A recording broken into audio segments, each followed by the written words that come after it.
Wag na wag niyong ini-stress yung mga buntis. Of this client na 3 months pa lang yung baby niya sa tiyan, nahulugan na siya guys. So, ang story nito kasi guys, nagpabook si madam nung nalaman niyang buntis siya. Married sila. 'Di ba nga sa sobrang paranoid na natin before, kasi 'di ba nung nakaraan yung kwento ko sa inyo na nagpa-refund si madam ng down payment kasi namatay nga yung anak.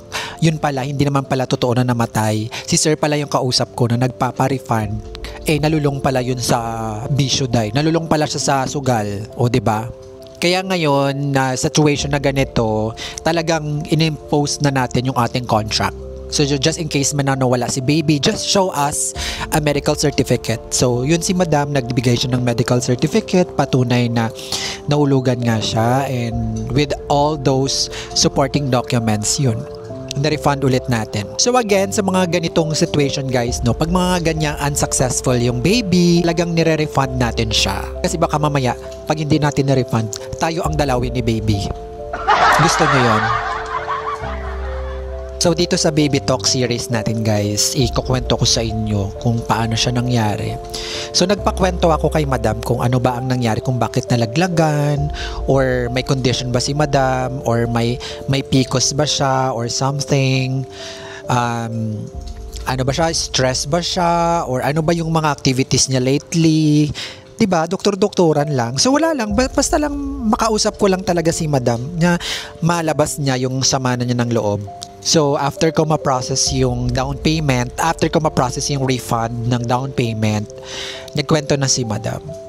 Alam nyo ba guys na before, hindi talaga ako naniniwala dyan sa postpartum.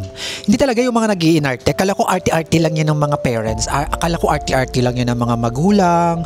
Akala ko iniisip lang nila dahil nga sa attitude nila, dahil nga sa postpartum, talagang nag-a-attitude din sila. So hanggang sa nakuha ko na totoo pala talaga yung postpartum. Totoo siya na nangyayari sa mga kliyente namin. Totoo siya na nag-i-exist yung postpartum. Na nag-iiba-iba talaga ang mood ng mga parents. At nag-iiba-iba talaga ang mood ng mga mommies. Hindi naman ako nakakaranas ng postpartum. Pero dahil nga sa mga situation nyo, dahil nga sa mga pakakwento nyo, na-absorb ko talaga yung mga nangyayari sa inyo. So ayan, nagpakwento ako kay madam kung ano nangyari sa kanila. So during the marriage naman, during the process, kasi parang bagong kasal sila, unplanned kasi si baby. So, simula daw noon, parang nung nalaman daw no sir na magkakaanak na sila, parang nagiba na daw yung pakikitungo ni sir doon kay madam. So nag-post ako, wag niyong ini-stress yung mga buntis. We have client na hulugan dahil sa pasaway na asawa. Buhay binata. And again guys, sa aming mga Ilonggo, pag nakunan ka, ang ibig sabihin nun, nahulugan. Kasi nakikita ko sa comment, kinukorek nyo talaga ako, day. Ilonggo ako, nagpakwento ako kay madam, pero hindi naman yung totally na pinipilit ko siya. So sabi ko, parang inaano ko lang siya, kinakausap ko lang siya para ma-release yung kanyang sama ng loob. Dahil nga sa nangyari doon sa baby niya, kasi sobrang fresh pa day. So sabi ni madam, 1 month pa lang daw yung buntis siya, nag-usap na sila ni sir na hindi pa daw siya talaga ready maging tatay day. So simula nung 1st month si baby, parang nag-iba na yung tingin ni sir kay madam. So parang hindi na siya inaalagaan. So parang naging emotional na si madam. So parang tiniis daw ni madam yon hanggang sa hindi niya nakaya yung mga ginagawa niya sa buhay niya. Parang naisip niya daw before na gusto niya na lang daw ipalaglag yung bata kasi mas mahal niya daw si sir. Parang alam mo yun, parang gusto niya isakripisyo na iiwanan daw siya ni sir pag tinuloy daw yun. So sabi ko, may mga ganun pala. May mga ganung situation pala na nangyayari talaga sa totoong buhay. So, tinignan ko yung background ni sir. Si sir daw ay may negosyo. Meron silang family business. Then, si madam naman is talagang pinag-resign na ni sir sa kanyang work. So parang nung time na daw na yon na nalaman nilang buntis siya, parang frequently nagkakaroon na sila ng mga argumentations, hindi na sila magkasundo sa mga maliliit na bagay. Parang yung mga bagay na maliliit, parang sobrang laki na. So tinanong ko si madam, baka naman may third party or lulong din sa bisyo. Wala naman daw ganun. Ang nangyari lang daw kasi parang ayaw niya lang muna na priority yung baby. So priority daw muna nila is the business. So parang wala talaga sa plano yung pagkakaroon nila ng baby this year. Dapat daw ang plano daw nila is after 3 years daw, after nilang maikasal. So, hindi na ako nagpakwento kay madam. Hinayaan ko na lang siya na mag-type. Alam mo yun, hinayaan ko na lang siya na magkwento talaga. So, sabi niya, talagang sobrang sakit nung nadanas niya na nahulugan yung anak niya, na nakunan siya.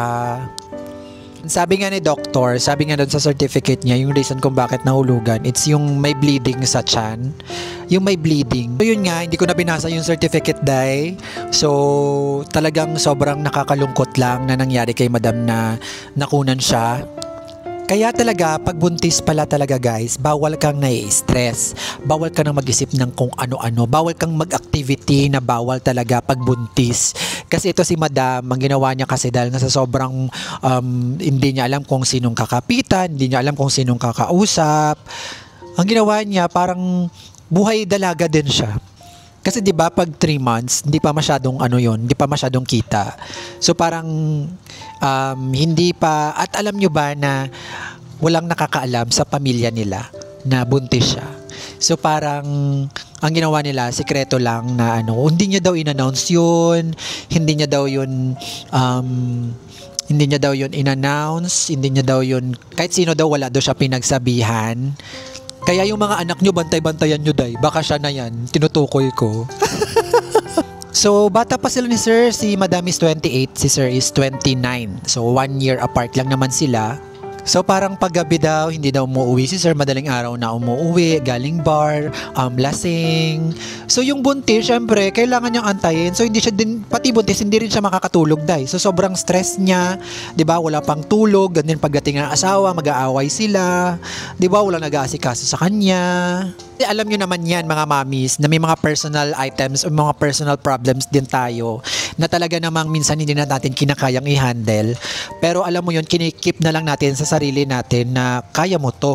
Though wala naman akong matres, pero parang dahil nga sa kwento nyo, na-absorb ko na day. Kasi alam nyo, sobrang ang sakit talaga sa loob na ganun ang nangyari. 'Di ba? How much more pa kayo, 'di ba? Na mga buntis diyan na sobrang nakaka-relate sa kwento kong ito, na may pinagdadaan ng personal na walang mapagsasabihan, 'di ba?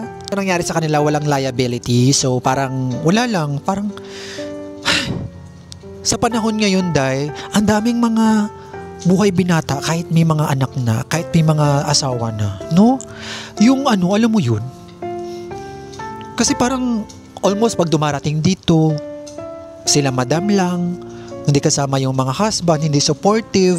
So mga iilan lang naman, pero hindi naman lahat, no? Hindi naman lahat. Pero it's such an alarming talaga na may mga ganong cases pag mga ganitong panahon, sobrang nakakabahala. Daming single mom ngayon, ang daming nai-stress, 'di ba? So alam mo yon, marami mong gustong magkaanak, tapos ayaw naman magpakatatay, 'di ba? Ang sad lang. Minsan yung mga kliyente namin, may sakit na, nilalagnat na si madam, hindi na mabuti yung kanilang condition. Pero mas pinipili pa rin naman yung mga tatay na, magbubarkada, buhay binata.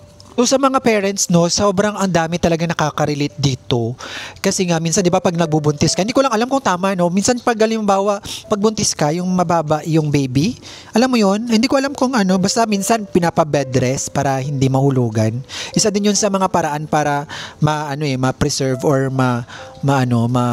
maging okay si baby, is yung mag-bed rest. Di ba? Tayong mga buntis, tayong mga nanay, o tayong mga nakaka-relate sa mga ganitong kwento, alam mo yun, ayaw mo ng stress, pero alam mo yun, binibigyan ka ng stress dahil, kaya hindi mo rin may iwasan maging stress, 'di ba? Kahit anong motivation ang sasabihin mo, kahit anong motivation ang tignan mo dyan, basahin mo, talagang hindi mo rin kinakaya minsan, no? Minsan nafe-feel ng mga mommies na wala silang pakinabang sa kanila kasi wala daw na itutulong, wala na ibibigay. 'Di ba? Minsan ang daming mga ganyang kwento. Kaya ayokong magbuntis eh. Kaya saludo talaga ako sa mga tatay na sobrang responsible. Sobrang napaka-responsable nila emotionally, spiritually, financially, mentally, lalo na mentally. So hindi lang dahil sa nandyan ka, so kailangan mo rin iparamdam at pakita sa asawa mo na mahal mo sila at sobrang supportive ka. And of course, ang pinakamahalaga dito guys is respeto. Respeto talaga sa partner nyo, respeto sa relationship nyo. Kasi 'di ba, nakakakonsensya talaga. Maraming mga situation, halimbawa pag nagpapa-check up yung mga mga mommies, nagpapa-check up sila. Minsan hindi sila sinasamahan ng mga tatay. Minsan bibigyan lang ng pamasahe or ganyan-ganyan. Magpapasama na lang sa panganay, magpapasama na lang sa friend. 'Di ba? Na dapat responsibilidad ng tatay 'yun.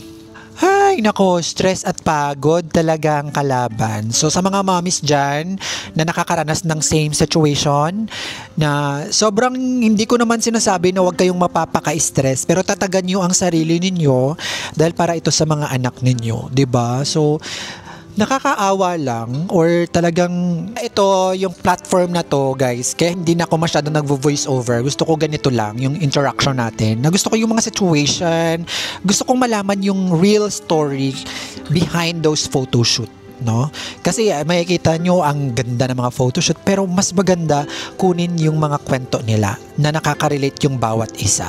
So gusto ko i-spread yun sa inyo na maging voice, na maging, maging speaker. Be the voice sa mga voiceless. And sa mga mommies dyan na, 'di ba, na naghahanap na lang ng mga libangan.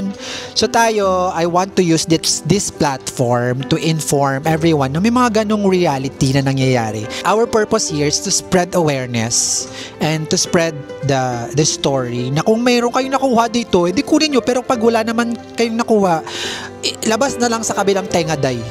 So iba yung anxiety, depression and postpartum na nangyayari sa mga mommies. Kaya alingatan natin yung ating mga sarili. And of course, huwag niyong kalimutan manood lagi ng mga vlogs ko. Mga mommies na nakakaranas din sa mga mommies na nakakaranas din ng mga ganitong situation, hindi ko sasabihin na kakayanin nyo, ha. Talagang tatagan nyo ang sarili nyo kasi mahirap naman magsabi, kaya mo yan, we're in, 'di ba? Ang hirap din kasi minsan na maging okay kahit hindi naman, 'di ba? So sa mga mommies dyan, wala man akong matres, hindi man ako wala man akong kakayahan na magbuntis.